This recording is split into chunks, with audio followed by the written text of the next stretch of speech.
नमस्कार दोस्तों, आप सभी का स्वागत है मेरे YouTube चैनल पर। आज हम बात करेंगे पॉलिटिकल साइंस की। ये सब्जेक्ट क्यों इम्पोर्टेंट है और इससे आप अपनी जिंदगी में कैसे समझ सकते हैं। वैसे तो पॉलिटिकल साइंस की डेफिनेशन बहुत सारे अलग अलग किताबों में अलग अलग तरीके की मिलती हैं।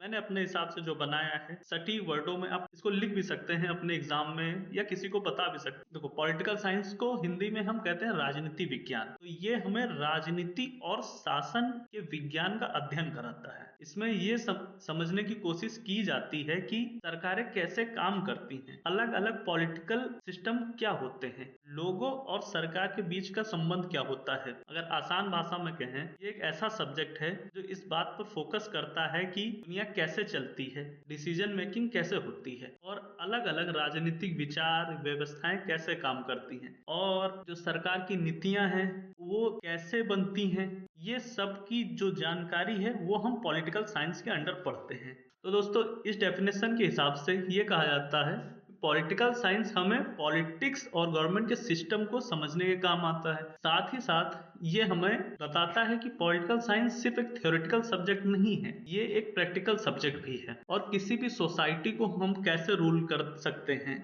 किसी भी सोसाइटी को हम बेटर तरीके से कैसे रन कर सकते हैं, ये सब हम पॉलिटिकल साइंस के माध्यम से जानते हैं। पॉलिटिकल साइंस, जो पॉलिटिकल वर्ड है, बेसिकली पॉलिटिक्स वर्ड से निकला हुआ है। पॉलिटिक्स वर्ड ग्रीक भाषा के पॉलिस वर्ड से निकला है, जिसका मतलब होता है सिटी स्टेट। पॉलिस वर्ड का मतलब होता है सिटी स्टेट। पॉलिस वर्ड से बना हुआ है पॉलिटिक्स, पॉलिटिक्स से बना हुआ है पॉलिटिकल साइंस। पॉलिटिकल साइंस दोस्तों बहुत सारे सब्जेक्ट, जो ह्यूमैनिटीज के कई सारे सब्जेक्ट हैं उनसे कनेक्टेड है। जैसे हिस्ट्री से कनेक्टेड है पॉलिटिकल साइंस, सोशोलॉजी से कनेक्टेड है। सोशोलॉजी से तो डायरेक्ट ही कनेक्टेड है, क्योंकि ये पॉलिटिकल साइंस ही बताता है कि कोई भी समाज को कैसे रूल किया जाए या कैसे गाइड किया जाए ताकि वो बेटर वे में इवॉल्व हो सके या बेटर वे में डेवलप हो सके। कोई भी समाज बिना अच्छे पॉलिटिकल बिहेवियर के डेवलप ही नहीं हो सकता है। पॉलिटिकल साइंस में हम ये भी जानते हैं कि हमारे देश के संबंध दूसरे देश से कैसे हैं और कैसे बेहतर हो सकते हैं और किस देश से हम अच्छी तरीके से व्यापार कर सकते हैं। साथ ही पॉलिटिकल साइंस के थ्रू हम ये भी जानते हैं जो हमारे कानून बनते हैं उन कानूनों से इकोनॉमी पे हमारी क्या प्रभाव पड़ता है और इकोनॉमी से हमारे पॉलिटिकल स्ट्रक्चर या पहले हमारी पॉलिसीज पे क्या प्रभाव पड़ता है। अगर इकोनॉमी अच्छी हुई तो हमारी पॉलिसीज, हमारे देश की पॉलिसीज कैसी होंगी, या फिर हमारी इकोनॉमी खराब होती तो हमारे देश की पॉलिसीज कैसी। दोस्तों, अब हम जानेंगे पॉलिटिकल साइंस के नेचर के बारे में। पॉलिटिकल साइंस का नेचर कैसा होता है। नेचर का मतलब यही है कि ये सब्जेक्ट किन चीजों को बताता है या फिर किन चीजों को आपस में जोड़ता है। सबसे पहले हम स्टडी ऑफ पॉलिटिक्स, इस सब्जेक्ट के थ्रू हम पॉलिटिक्स के बारे में जानते हैं, कैसे सरकारें हमारी सोसाइटी से जुड़ी हुई हैं और सोसाइटी के लिए वो कैसे काम करती हैं। तो नेचर ऑफ पॉलिटिकल साइंस के अंडर हम सबसे पहला टॉपिक पढ़ते हैं स्टडी ऑफ पॉलिटिक्स। में हम ये जानते हैं पॉलिटिकल साइंस के थ्रू कि कैसे पॉलिटिक्स किसी देश में होती है और उसकी गवर्नमेंट कैसे फंक्शन करती है और जो गवर्नमेंट के पावर्स हैं वो सोसाइटी में कैसे डिस्ट्रीब्यूट करती है, मतलब किन अथॉरिटीज को देती है। एग्जाम्पल के लिए, जैसे कि इंडिया में इलेक्शन होता है और अमेरिका में इलेक्शन होता है, दोनों जगह ही डेमोक्रेसी है। तो इंडिया के इलेक्शन और अमेरिका के इलेक्शंस में क्या डिफरेंसेस हैं, ये सब हम स्टडी ऑफ पॉलिटिक्स के अंदर पढ़ते हैं। दूसरा हमारा टॉपिक साइंटिफिक अप्रोचेस को हम एक एग्जाम्पल के थ्रू समझते हैं।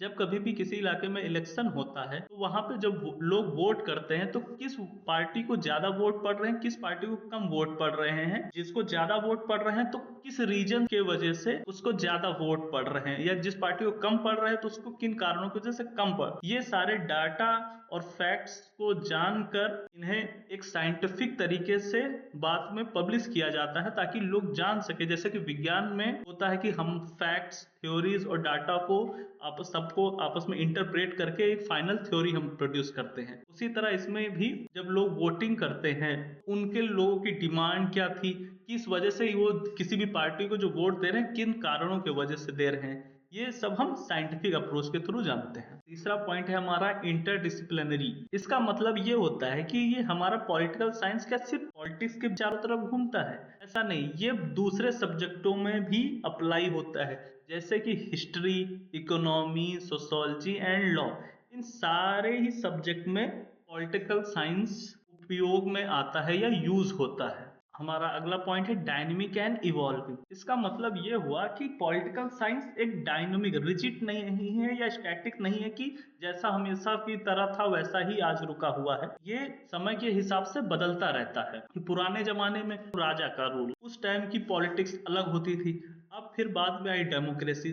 मोस्टली सेकेंड वर्ल्ड वॉर के बाद ही लगभग कंट्रीज में डेमोक्रेसी आई। तो डेमोक्रेसी में कैसे वोटिंग पैटर्न है या अब की राजनीति कैसी है, ये सब डायनेमिक एंड इवॉल्विंग के थ्रू हम जानते हैं। और आज के मॉडर्न युग में सोशल मीडिया का क्या उपयोग है, जैसे कि फेसबुक, व्हाट्सएप या ट्विटर, इनसे हमारी पॉलिटिक्स पे क्या प्रभाव पड़ता है। क्योंकि पहले के जमाने में ऐसा होता था कि जब इलेक्शन आते थे, वोटिंग होती थी, लोग घर घर जाके कैंपेन करते थे। अब का पैटर्न ये हो गया है कि घर घर तो जाते ही हैं, साथ में सोशल मीडिया पर भी अपने काफी सारे एड्स चलाते हैं ताकि वो ज्यादा से ज्यादा लोगों पर पहुंचे और उनकी भी मतलब पॉलिटिकल पार्टी की विचारधाराएं ज्यादा से ज्यादा लोगों पर पहुंचे। क्योंकि सोशल मीडिया पे most of the 90% youth social media पे अवेलेबल है। अगला पॉइंट प्रैक्टिकल एंड थ्योरेटिकल। इसमें यह है कैसे हमारे लॉ बनते हैं। फाइनल का जो लॉ बनता है, कानून बनता है, वो कैसा होता है। थ्योरी से हटकर जो फाइनली लॉ बनाया जाता है वो हमारा प्रैक्टिकल फॉर्म होता है। थ्योरेटिकल ये होता है जब हमारा बिल पास होता है और उसके बारे में डिस्कशन होता है, तब वो थ्योरेटिकल पार्ट में होता है। जब नया कानून बन जाता है, जब रियल कानून गैजेट में रिटन हो जाता है प्रेसिडेंट के साइन होने के बाद, तो कानून बन जाता है, वो फिर प्रैक्टिकल फॉर्म में। और उस कानून से क्या इम्पैक्ट पड़ रहा है लोगों पे, ये हम practical and theoretical approaches through जानते हैं। लास्ट टॉपिक है global and local. Local area से लेके मतलब हमारे घर के पॉलिटिक्स, फैमिली पॉलिटिक्स से लेके इंटरनेशनल पॉलिटिक्स के रिलेशन के बारे में बताता है। ये टॉपिक्स पॉलिटिकल साइंस के नेचर में आते हैं। अब हम पॉलिटिकल साइंस के की एरियाज को पढ़ेंगे। की एरियाज कहें या फिर इसका स्कोप कहें कि पॉलिटिकल साइंस का स्कोप कहाँ कहाँ पे है। तो की एरियाज इन पॉलिटिकल साइंस, पहला हमारा है पॉलिटिकल थ्योरी, दूसरा कंपैरेटिव पॉलिटिक्स, तीसरा इंटरनेशनल रिलेशन, चौथा पब्लिक एडमिनिस्ट्रेशन, पांचवा पॉलिटिकल इकोनॉमी। हालांकि और भी कई सारे की एरियाज हैं, लेकिन मोस्ट इंपॉर्टेंट यही की एरियाज हैं। दोस्तों हम इनके बारे में हम अगले वीडियो में पढ़ेंगे, क्योंकि आज के लिए इतना काफी है। ये सेशन आपको कैसा लगा ये आप कमेंट सेक्शन में जरूर बताएं। अगर पसंद आया तो लाइक करें, शेयर करें, सब्सक्राइब करें।